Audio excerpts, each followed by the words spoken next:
Biomedical waste పై కొరడా జల్పించిన municipal అధికారులు. జగిత్యాల పట్టణంలోని నడి రోడ్డుపై బయోమెడికల్ వేస్ట్ వేసిన దరిమిల జంబిగద్దె బైపాస్ రోడ్ కెనాల్ పై మెడికల్ వేస్టేజ్ చూసిన మున్సిపల్ అధికారులు ఓ కిడ్నీ కేర్ హాస్పిటల్ చెందిన వేస్టేజ్ గా గుర్తించారు. మెడికల్ వేస్టేజ్ ను తొలగిస్తూ మున్సిపల్ కార్మికులు అనంతరం హాస్పిటల్ కు డాక్టర్లను మందలించి 5,000 ఫైన్ వేసినట్లు మున్సిపల్ అధికారులు ఈ సందర్భంగా తెలియజేశారు.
లలిత కిడ్నీ సెంటర్ వాళ్ళ బయోమెడిసిన్ వేస్ట్ రోడ్డు మీద వేయడం జరిగింది.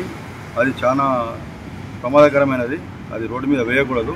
దట్టోబి కెనాల్లో వాటర్లో కలుషితం అవుతుండే, వాటర్లో పడితే ఆ విధంగా చేసింది కాబట్టి వాళ్ళకు ఫైన్ వేసి 5,000 రూపాయలు ఫైన్ వేసింది. దాన్ని రికవర్ చేసి వాళ్ళకు మొదటి తప్పుదనం భావించి ఒక 5,000 రూపాయలు ఫైన్ వేసింది.